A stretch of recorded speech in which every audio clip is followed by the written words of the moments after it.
Life insurance. Who needs it? Probably you. You may just not know it yet. There are three types of insurance when you get a mortgage. One is what's called mortgage default insurance, which is for buyers who have less than a 20% down payment. That's an entirely separate matter. You have life insurance or creditor insurance, also called mortgage insurance, which is the one we're going to talk about right now. And then you have home insurance or fire and theft insurance, which is also part of the mortgage process. So when you buy a house, you're going to have to get home insurance that protects your house if something happens later on, if it is damaged or there's a fire. But what we're going to talk about today is just creditor insurance. And if you think about it like this, you have to be prepared for the reality of someone getting sick or dying while you have a mortgage.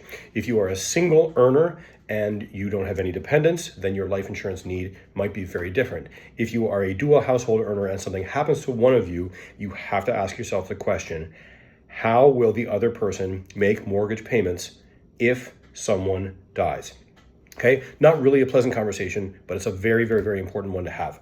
You can have what's called term insurance, where you go to an insurance planner and you get a specific amount of insurance that will pay off, debt and give you some money to live off, for example. Or you can get insurance that's specifically to the mortgage, which is what we can offer. It is an additional monthly payment. Generally, it is less expensive than a term insurance policy because your mortgage is always going down. Okay, so as your mortgage decreases, the risk to an insurance company decreases. And what that means is that premiums are usually a little bit cheaper than if you went with a term insurance policy. Sometimes you may have a need for both because your mortgage insurance will only pay off your mortgage debt, whatever's owing on it. So if you start with a $300,000 mortgage and you only owe $200,000 in 10 years, it will only pay off the $200,000 plus an allowance for penalties and any legal cost and that kind of thing.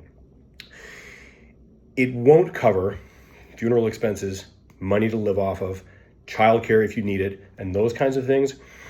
It's also easier and cheaper to get as you're younger. The older you get, the more expensive it gets. And every 5 years, it's going to become more and more and more expensive, where we can provide a policy that will be locked in for the amount of money that you will owe over time, and that premium does not change. If you want to have a greater conversation about this, we can both present to you a life insurance quote. It will be part of the process that we undertake.